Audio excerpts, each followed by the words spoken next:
Welcome to episode 2 of Who Cares Anyway.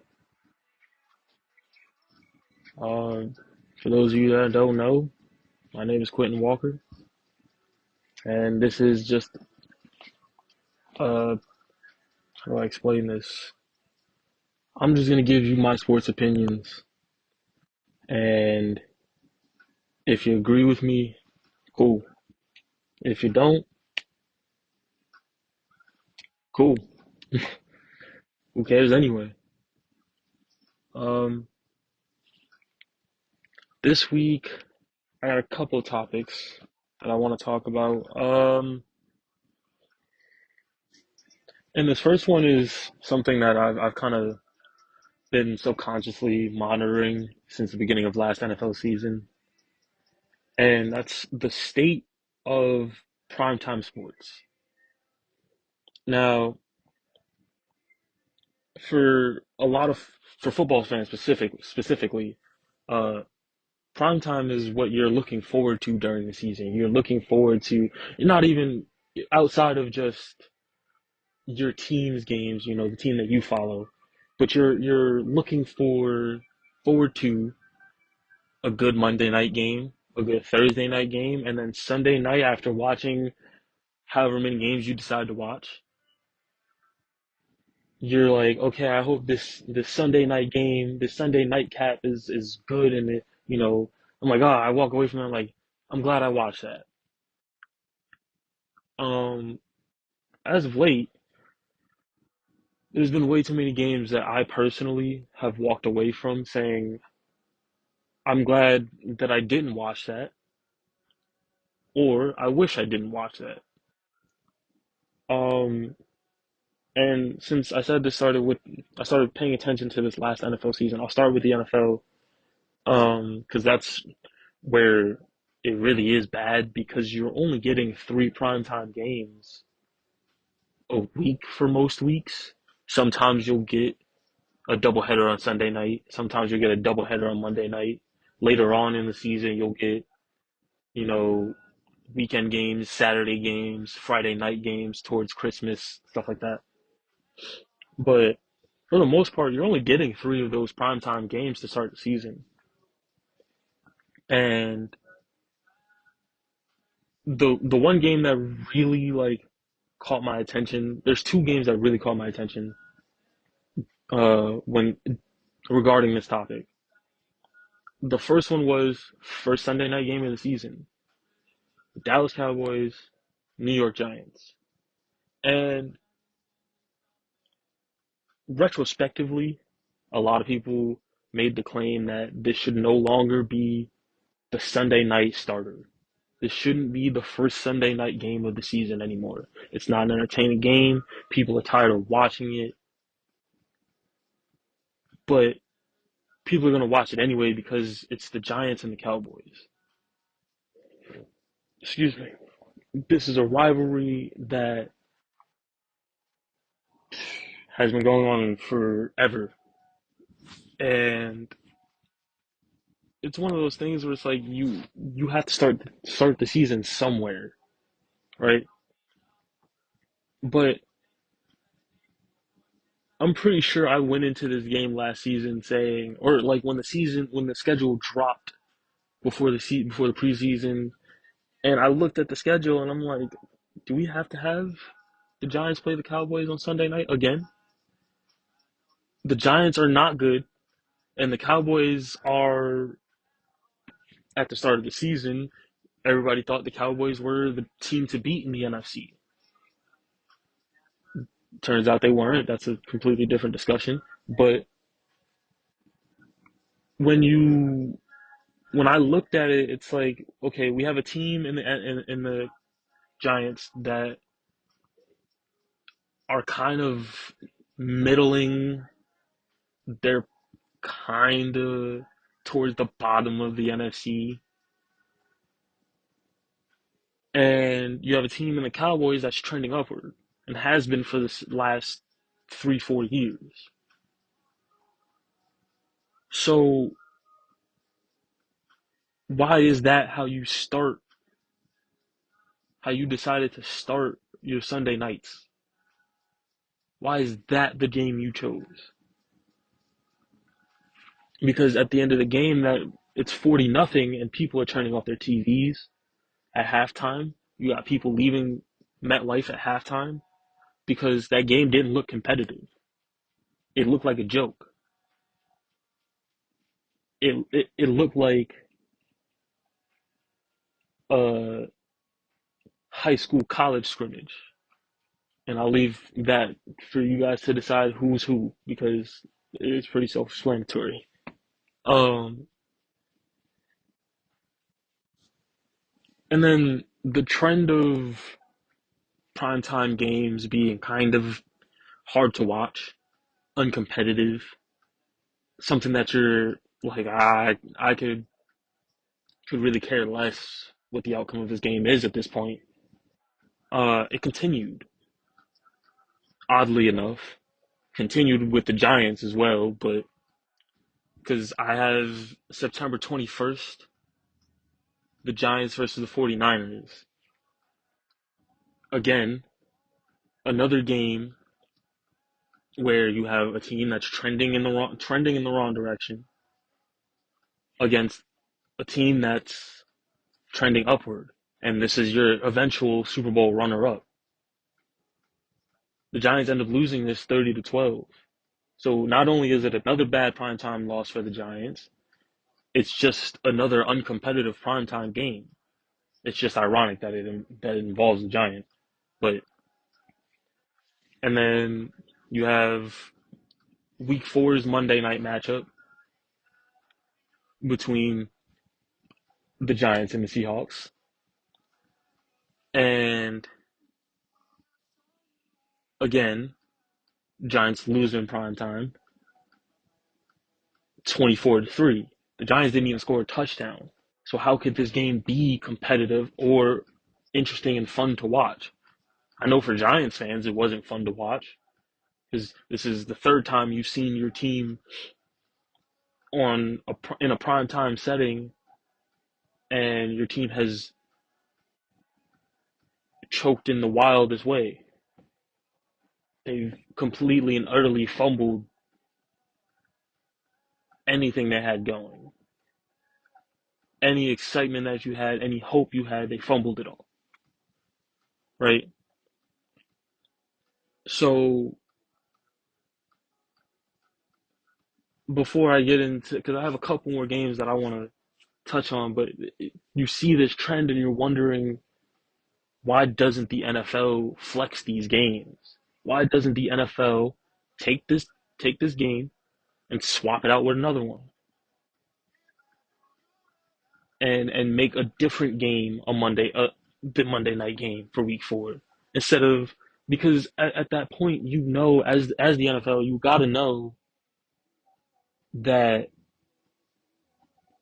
the Giants aren't going in the right direction, and this isn't a team that is good enough to be on prime time, right? And I get it's a ratings thing, and I don't exactly know what kind of ratings the Giants are pulling, but I'm sure if you were to swap this game out with a completely different with a game that had two teams that were kind of in the same ballpark, kind of mid, but it could go either way, or two top teams that were, battling that week, you probably get better ratings. But they chose not to. And that was the case for the next game on this list that I have. The Week 5 Thursday night matchup between the Chicago Bears and the Washington Commanders. And for anyone that watched that game, the first thought in your mind is immediately DJ Moore breakout performance. Because that's what it was. When you score 3 touchdowns and have 230 yards receiving on 8 receptions, like, Who else can you think of? Maybe Justin Fields because he did throw all three of those touchdowns. But I'm first thought in my mind is DJ Moore just had a crazy game, and he's showing why he's a number one receiver in this league. But again, you're watching that game and it's uncompetitive, and it's you kind of tune in and out of it. Final score ends up being 40-20. I don't even think the Bears are playing starters. I don't think either team was playing starters toward the end of the game. So you keep seeing this trend. That's 4 games now where it's like, okay, this is uncompetitive. Why am I watching this? I'm kind of watching it, but not really watching it. It's just kind of on type of feel. And you're asking yourself, if you're me, which you're not, but if you think like me, you're asking why doesn't the NFL flex these games? Why hasn't the NFL made the use of flexing games to get us better primetime games? To get us games that we're really excited to watch. Because I don't know. I don't think anyone was really excited to watch the Bears play the Commanders. Those are two teams that are at the bottom of the division and at the bottom of the NFC. So who's really excited to watch these teams play? You could do all the marketing and hype you want from a corporate standpoint, but it's not going to make it an actual exciting game to watch because on paper and on the field, these two teams just aren't good, regardless of what Justin Fields and DJ Moore were able to do. That just goes to show that the Commanders are not a good team. So again, why can't we get? It doesn't even have to be the best teams. It can just be two teams that are kind of at the same level, but of mediocrity, not of the same level of bad. Because when you have two teams at the same level of bad playing against each other, it it's a mess. It's uninteresting to watch. It's laughable, and you're just kind of like, okay, we could have got something completely better and different than this, but this is what we got, and eh, eh. And then to top it off, I have Week 6 Thursday night matchup between the Denver Broncos and the Kansas City Chiefs. Now, Patrick Mahomes, Travis Kelce, and the Kansas City Chiefs are always going to be ratings pullers because this is the new dynasty. This is the team that everyone wants to watch, for better or for worse. And I think by this point, Travis Kelce and Taylor Swift are dating, and that feels so weird for me to say, but Taylor Swift is a ratings puller herself. So the mixture of the team, the two-star players, and Taylor Swift, how could you not put the Chiefs on primetime television? It just so happens though they're playing the Denver Broncos, and the Denver Broncos haven't been good since Peyton Manning retired. So do with that information what you will. Um, the Broncos don't score until the fourth quarter, until the middle of the fourth quarter at that, and the final score becomes 19-8. Not a great game for the Chiefs, but they didn't really have to play that well to beat the Denver Broncos. Um, like you see, you're kind of seeing, you see my trend, you see the point. These are 5 primetime games in the NFL that are just not interesting to watch, and maybe a couple of them were interesting to watch on paper. But if you've been following these teams and been following the NFL that season, last season, the product on the field wasn't interesting to watch before these games. So why would when these teams get together for a primetime matchup, why would the product on the field be any different from what they've been putting out in the weeks prior? And the trend of bad primetime games continued right into the NBA season. And I think it's a little different in the NBA because usually you're getting anywhere between 6 and 8 primetime games a week. So it kind of balances out. Um, you're getting your TNT, I think it's Tuesday and Thursday. Um, you get ESPN on Monday, I believe, Monday and Wednesday or something like that, Monday and Friday. I don't know the exact days that each broadcast gets their day, but on those days you're getting two primetime games. You get a 7:30 game, you get a 10 o'clock game. And sometimes if it's Sunday or Saturday, you're getting three games. But the thing that really made me put my foot down, so to speak, and be like, okay, this has got to stop, and I want to talk about this, was the most recent Golden State Warriors and Boston Celtics game. Now, as a Warriors fan, I was gonna watch the game regardless. That's my team. They're playing the best team in the NBA. I want to see how they stack up. How if they play well, I want to see what goes down. Oh boy, this is a game that should have been flexed. It should have been moved.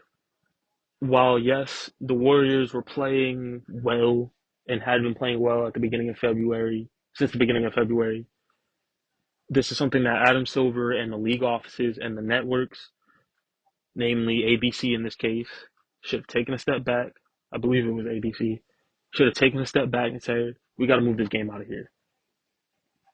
And for those of you wondering what the process is on that, the league, the NBA, and the networks, the national networks, so ABC, ESPN, and TNT, and I guess technically NBA TV, but yeah. They have to agree to flex a game 2 weeks before the game happens.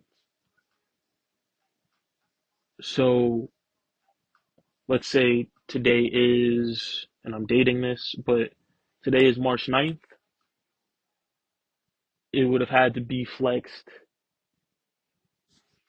back on February 24th because that's the 2 week distance. You get so you can get all your logistics together, so you can move.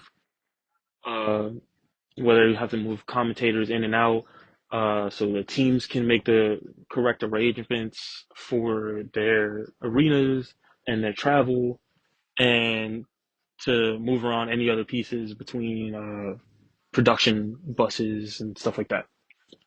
Because you're quite literally you would have to pick up and go to a whole different location. Um, and I think this Warriors Celtics game could have easily been flexed for the Minnesota Timberwolves and the Los Angeles Clippers. This is the Clippers and Timberwolves ended up going down to the wire, and it was a close game. It may not have been a super high scoring game, but it was a close game. And if it's a ratings thing, because yeah, the Steph Curry effect, best team in the league effect, right? And that's why Warriors Celtics didn't get flexed. But if you want to look at it from that standpoint, you got Anthony Edwards, a young up and coming, and can quite possibly be one of the best players in the league in a couple years time, and the Minnesota Timberwolves, who are the best team in the West, playing against the Los Angeles Clippers, who have three stars that pull ratings in Kawhi Leonard, Paul George, and James Harden, but are also on the rise and hot. So when you look at it from that standpoint, it's like, why wouldn't you make that change and get eyes on a team that usually doesn't get a whole lot of national coverage, but should because they're playing well in the Timberwolves, but should because they're playing well, and they have a guy in Anthony Edwards who could be your next face, who could be the NBA's next face, and that's a whole different conversation that is getting saved away right now because that's a definitely a conversation that should be had. Um, but instead of flexing it, you end up getting this 50-point loss. Like it was over by halftime. The Warriors didn't come to play. They had a rough night. Steph struggled mightily. I don't even think he hit a three that game. And, the Celtics have been doing this to teams all season long. They come out, they beat the teams they're supposed to beat, and they make it hard for the teams that are kind of close to them to win games. But, you know, if I wasn't a fan of either of these two teams, why would I would have stopped watching at halftime. Neither team played their starters at the half, after the half. So why why not have the foresight to say, okay, yes, the Warriors have been playing well since the beginning of February, right? Sure. And the Celtics are the best team in the NBA, right? But I feel like a better game to put on TV would have been the Clippers and the Timberwolves. It was a closer game. It was a hard fought game. It went down to the wire, last shot type of thing.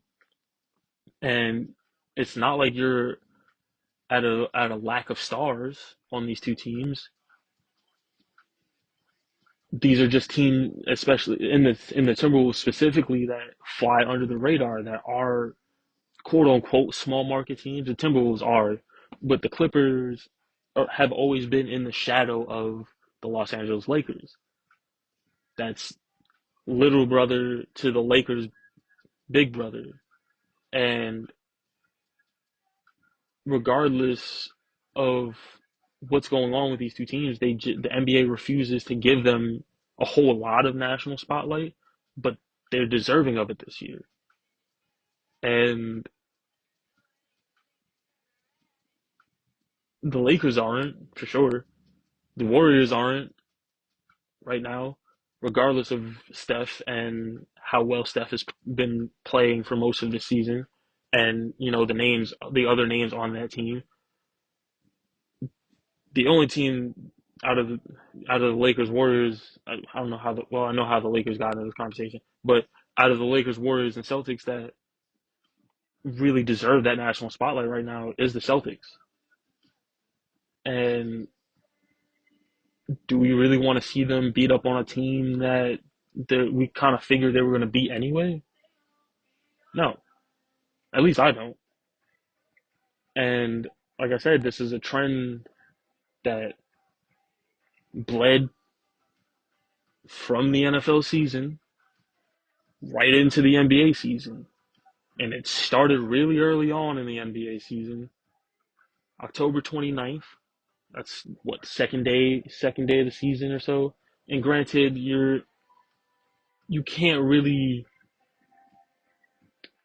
like, there is no foresight at that point. It's just you're going off of what's happening on paper, and you're not really going to make a change that early on. But Phoenix Phoenix Suns, Utah Jazz in Phoenix. Uh, Bradley Beal and Devin Booker were out. So the only star you have is Kevin Durant across both of these teams. The Jazz don't really have anyone that's gonna pull ratings. Like, if this was maybe 3 years ago, 4 years ago, you'd have Donovan Mitchell and Rudy Gobert. Different story. Now the Jazz don't really have a star that's gonna pull in ratings. So it's already not looking well, but then you get into the game and it's now hindsight starts to kick in. Phoenix held the lead from the first quarter to the end of the game. The largest lead in that game was 33 points, obviously by Phoenix, and they ended up and the Suns ended up winning by 22 without Bradley Beal and Devin Booker. So again, how entertaining could this game have been? I mean, me personally, I looked at it and I was like, I don't want to watch this. I kind of figured the Suns are going to win, even without Beal and Booker.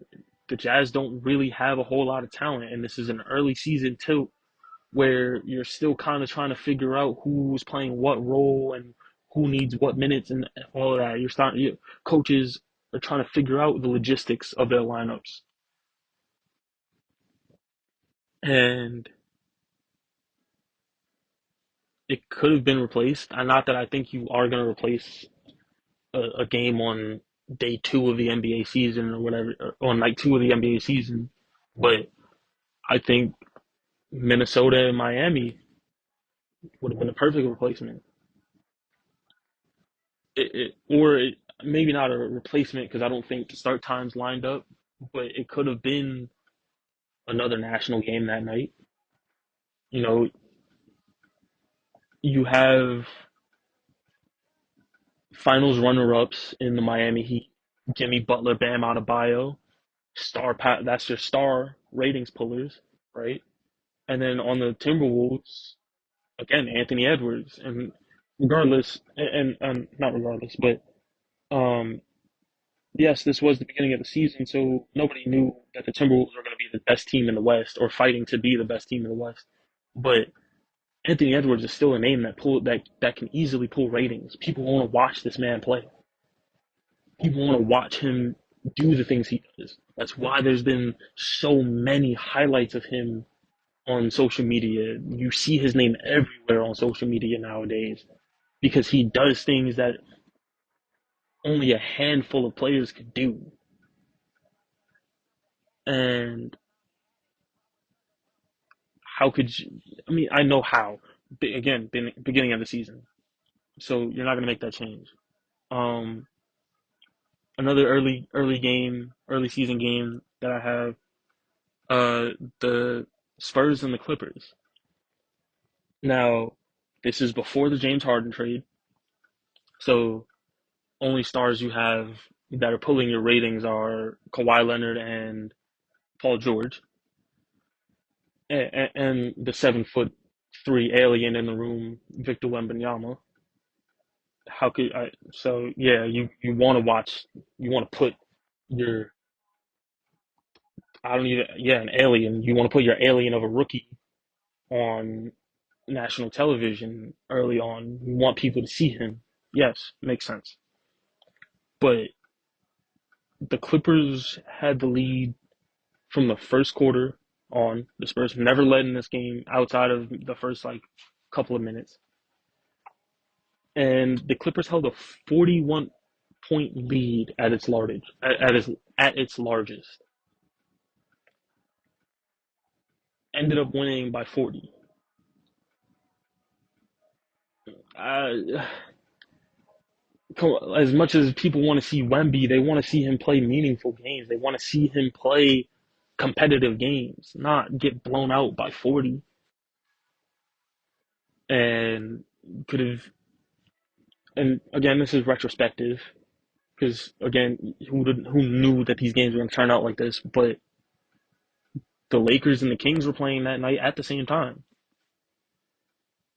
and it's a game, and that was a game that ended up going into overtime.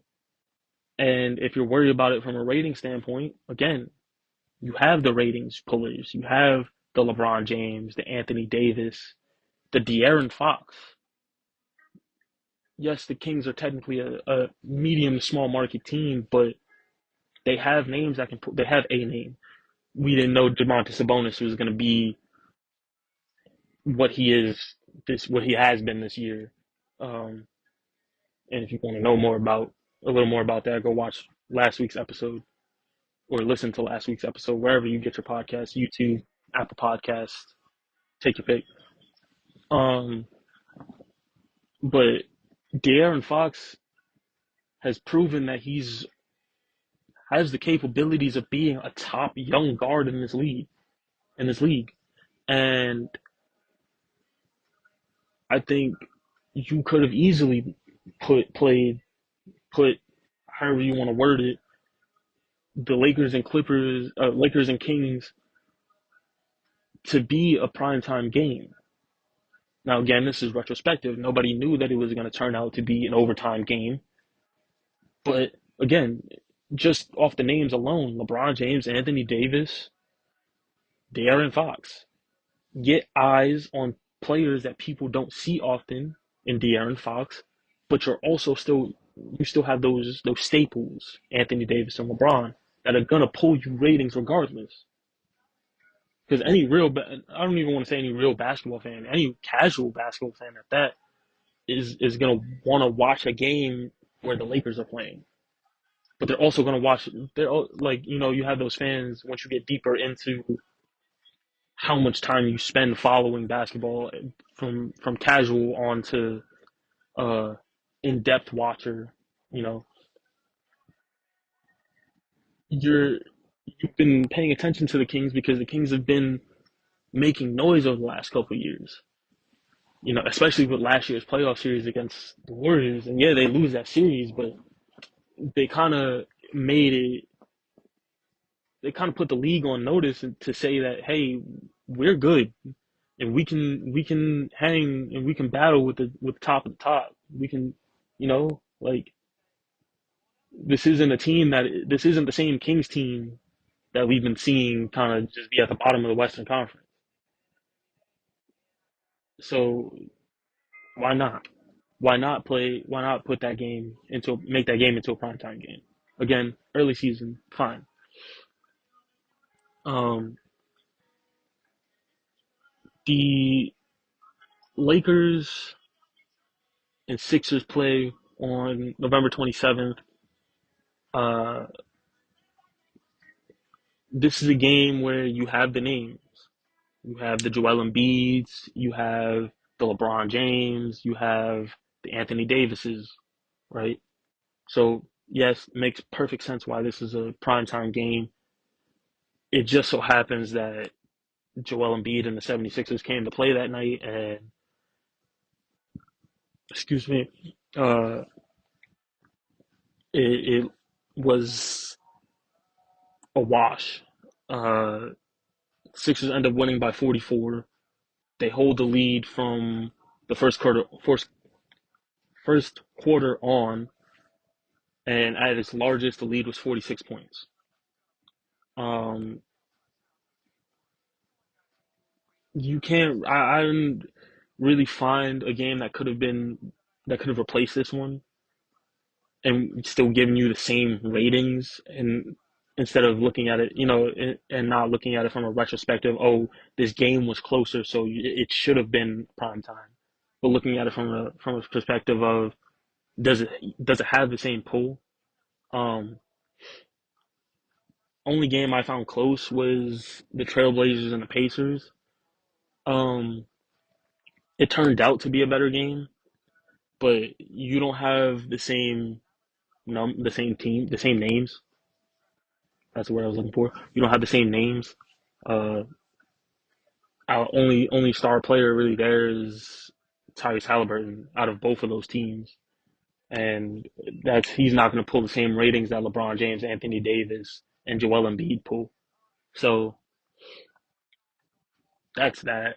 That's fine. December 27th, a month later, you have the Raptors and the Wizards play. And before I really get into this, why you have the Wizards playing any primetime basketball is baffling to me because we knew going into the season that this Wizards team wasn't going to be good. It's like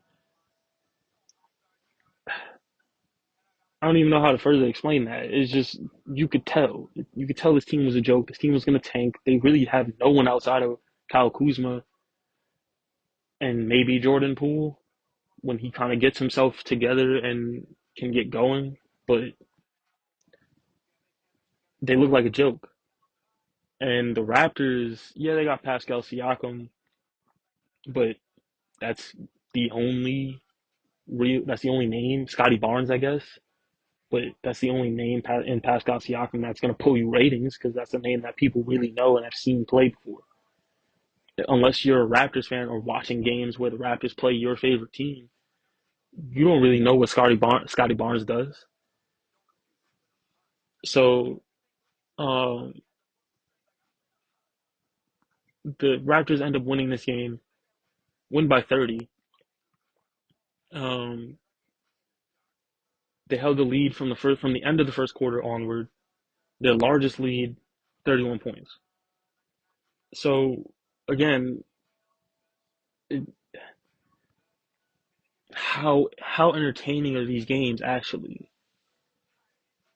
and why aren't and I think personally, I think that the NBA and the NFL kind of save flexing games for later on in the season because that's when you get a better sense of how good teams are and what teams are going to pull what ratings. But I think that you just got to be able to look at it from a fan standpoint and be like, as fans, do we want to watch these two teams play or do we want to watch these two teams play? So, but um, to switch to replace the Raptors and the Wizards, Philly and Orlando were playing that night. You have the names even without Embiid playing that night. Tyrese Maxey and Paolo Banchero. That's two young stars in this league that you should be wanting to get eyes on. And the Sixers and Magic ended up playing a better game. It was close all throughout, you know. And like I said, you have young stars that are dueling, and you should want to get eyes on that. It probably would have pulled more ratings than the Wizards and the Raptors. Now, again, I don't know the exact ratings numbers, but that's just my thought process of it. Um, and about another month later, you have on January 10th the Pelicans playing the Warriors. Again, I'm a Warriors fan, so I watched the game. This was a game that I turned off at halftime. Uh, the Warriors did not look right. It was hard to watch, and I believe this was a 10 o'clock game. And yeah, you have the star player effect. You have the Zion Williamson, Steph Curry, Brandon Ingram, and Clay Thompson, Draymond. Take your pick between those two. Who's going to give you your ratings?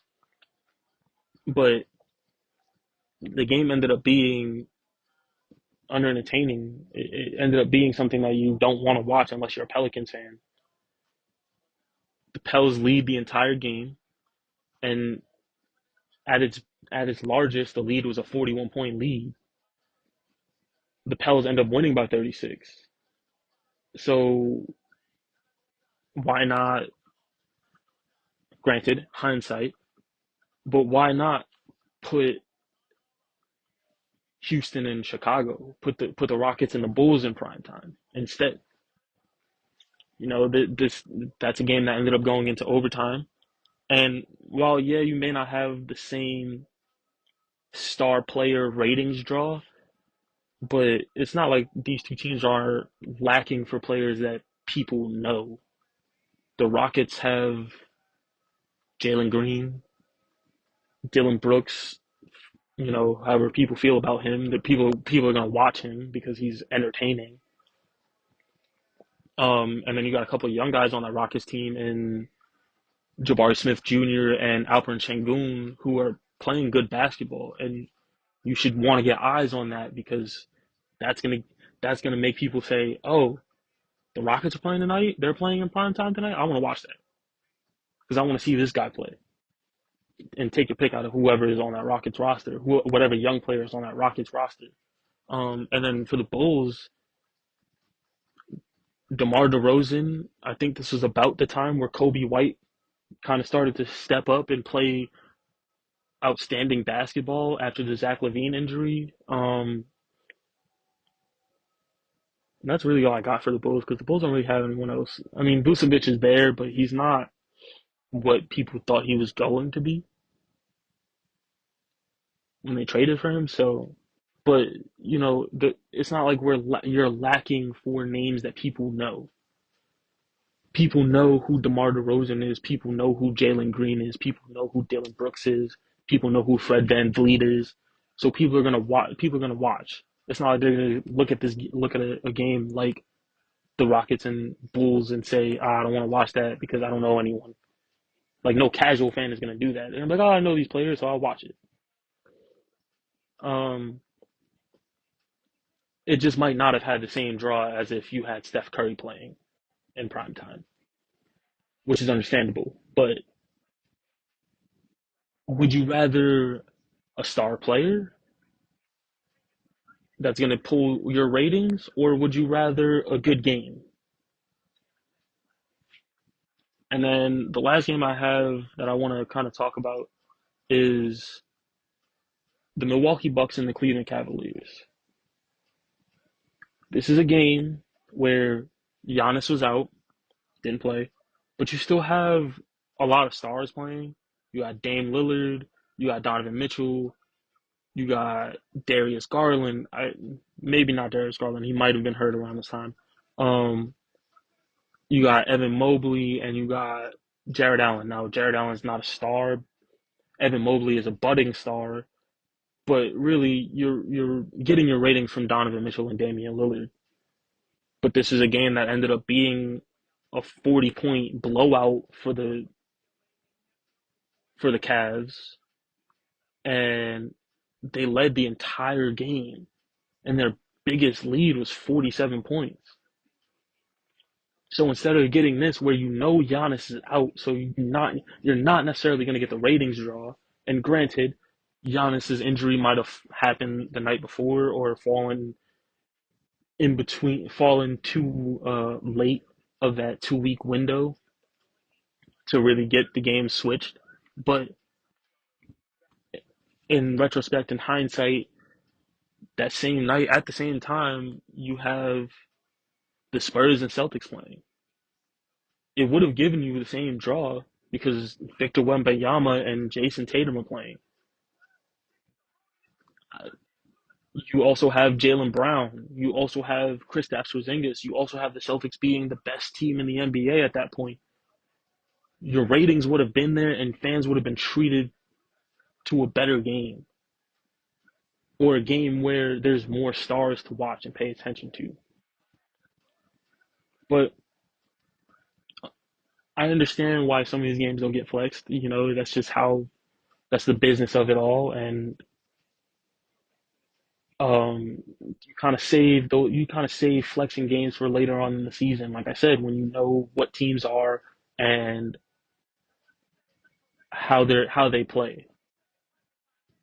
But from a fan standpoint, I think the NBA should be jumping on this, and the NFL as well should be jumping on this and switching games in and out to get fans better product to watch, to get fans better content to watch. Because I don't know about everyone, all of you listening, but me personally, I'm tired of getting excited to watch a primetime game, whether it be the NFL or the NBA, and have that game be absolutely garbage. Have that game turn into a 40, 50 point blowout by halftime. What's the point in watching? I got excited to watch this game, and now the game's basically over, and it's only the half. So that's where I'm at on primetime sports, and I think I can't say I think it needs to be fixed because it would take a lot to fix it, but realistically it just needs to be better scheduling. I think both leagues need to really have, not that the NBA doesn't have a good understanding of what their fans want, but I think that both leagues kind of need to get a better understanding of what their fans want to watch. That being said, moving on to my next topic. Um, the Denver Broncos have made the decision to cut their starting QB, Russell Wilson. And for those following the NFL over the last 2 years, this kind of seemed like the writing on the wall. Russell Wilson just did not look good in an orange uniform. He didn't look good in the orange and blue, and he made the Broncos a little worse for it, to be honest. Um, and uh, a little more broke because his cap hit is crazy. I don't have the numbers up right now, but just trust me when I say this. I think it's over $100 million that they're out cap wise or something like that. Um, but it seems like Denver is starting to take the title of quarterback purgatory from the Browns. For years, the Cleveland Browns had gone through quarterback after quarterback after quarterback and come out with failure after failure after failure until they hit on Baker Mayfield, kind of. But Denver's looking to be the same thing. After Peyton Manning retires, like I said, the Broncos just haven't been good. They went through Brock Osweiler, they went through Drew Lock, Trevor Siemian. Um, I feel like there was somebody between Siemian and no, I lied. It was Siemian, then Drew Lock, then Russ. And at this point, and there was a couple plays where there was a couple times where I saw him missing wide open receivers. And granted, from the outside looking in, you're going to see things that you wouldn't see in the moment. But I just want to know, like, to me, is Russ past his prime, or is he still? Does he still have enough in him to be a little bit of what we saw in Seattle? Um, to dive into the numbers a little bit, in 2022, his first season with the Broncos, Russell Wilson had a 60.5% completion percentage, career low. He threw for 3,524 yards, 16 touchdowns, a career low, 11 interceptions, which is a lot of interception, which is a terrible interception touchdown to interception ratio. Um, and he finished with a 84.4 quarterback rating, a career low. So that's career lows in three different stats and three different passing stats. And the Broncos looked terrible in 22. Then, come the end of the 2023 season, Russell 66%, 66.4% from 66.4 completion percentage. Not terrible, not great, but not terrible. 3,070 yards, a career low. 26 touchdowns, better numbers from the year before. 8 interceptions, got his interceptions numbers down. He's protecting the ball, and a 98 quarterback rating. So that means he's playing well, and he's not on the bad end of quarterbacks. Um, my thing is that you got career lows in four stats across 2 years, and how much of that is just him as a player, and how much of that is coaching. Um, from what I had read while doing research on this,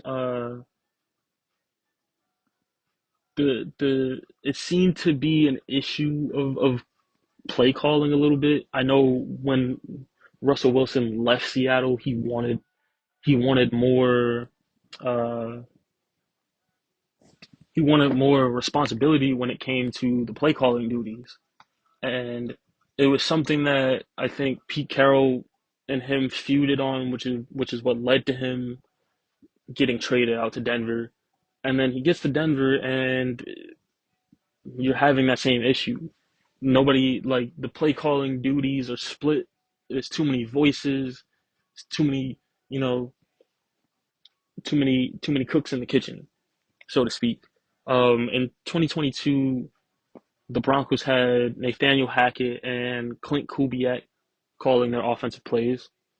Nathaniel Hackett is current is the current offensive coordinator of the New York Jets, longtime offensive coordinator for the Green Bay Packers with Aaron Rodgers.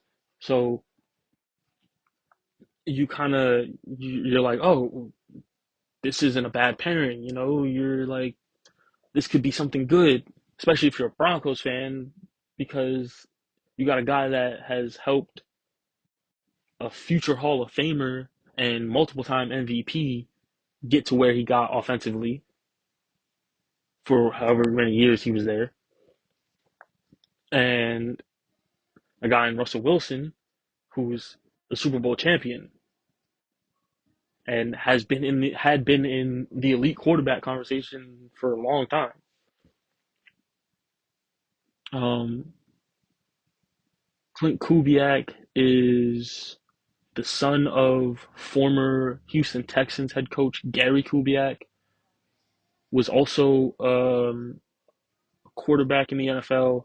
I don't know exactly where, but so you hope that the kind of the bloodline carries the skills, I guess, and you hope that he was able. But again, I think this was his first kind of job where he was really making the play calling decisions or helping or assisting in the play calling decisions.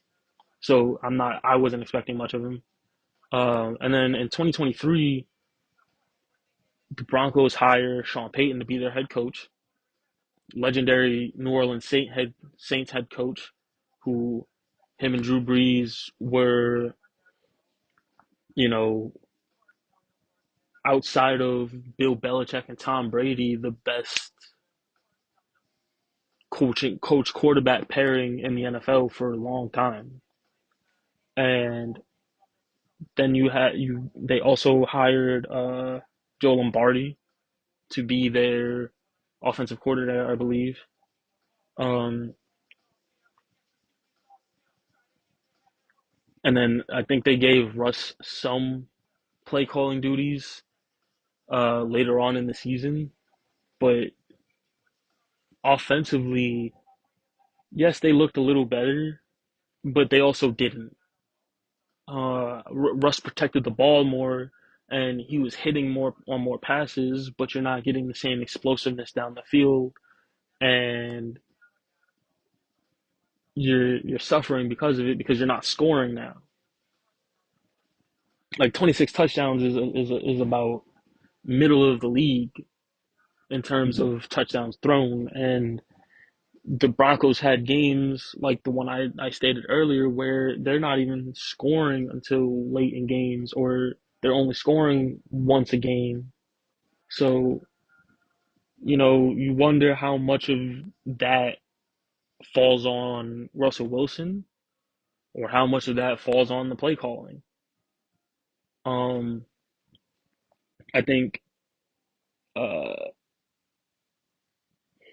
it's a split between the both of them, between both camps. But I think that they're gonna put the blame on Russell Wilson more than anything because he's the one out there that has to produce.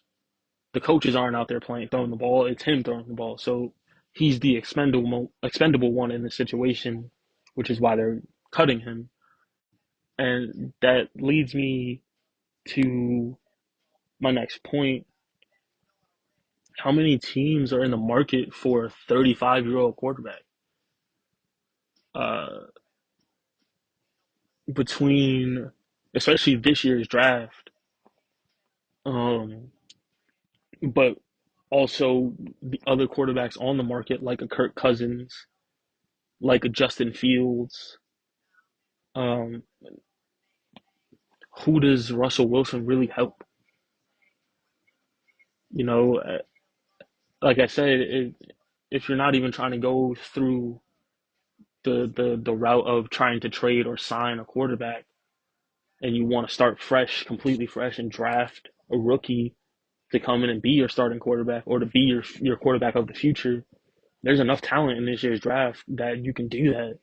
Between Caleb Williams, between Drake May, who I think looks like the best quarterback prospect in the draft, at least the most pro ready, but I think he's the best quarterback prospect in the draft.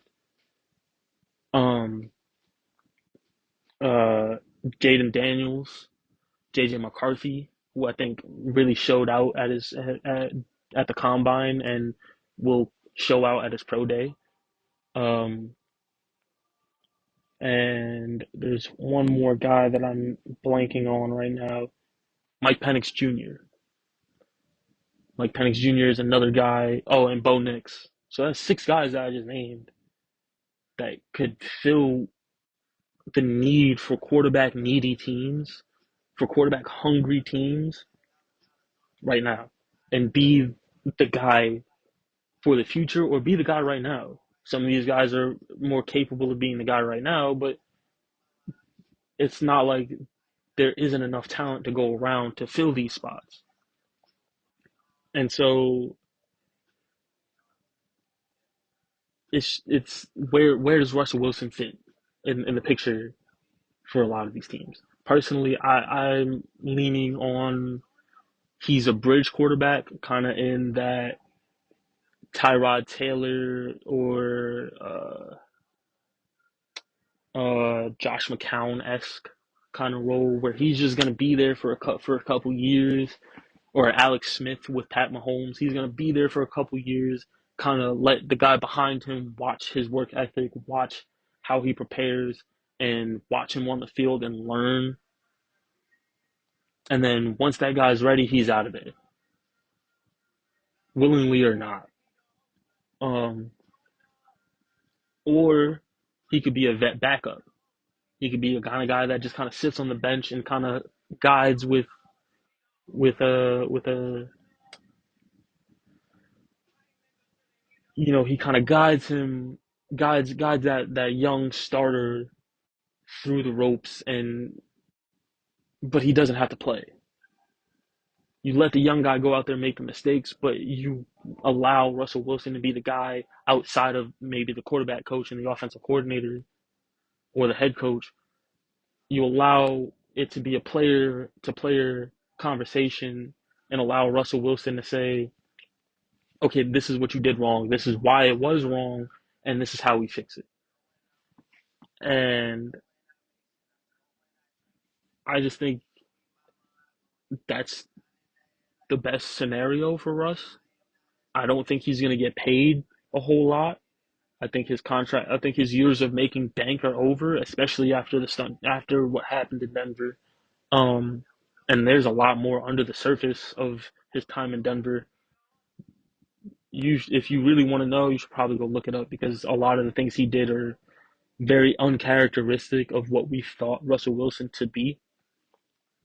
But um, I think Russell Wilson's time as an elite quarterback and as a quarterback that can take you far is over.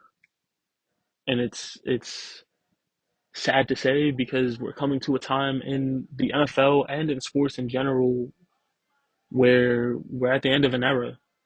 We're seeing names that we've seen and be staples in these leagues for years and that we've been following since we were, you know, running around in the backyard trying to emulate them. They're getting older, they're declining, and a lot of them are retiring. And I think for Russell Wilson, I think it's only a matter of time before he does the same. With that being said, I'm out of here. I'm done. Notes are done. Way shorter episode this week. And that has been episode 2 of Who Cares Anyway? Hope you guys enjoyed. Be sure to like, comment, subscribe, engage with me however you can engage with me. And I'll see you next week.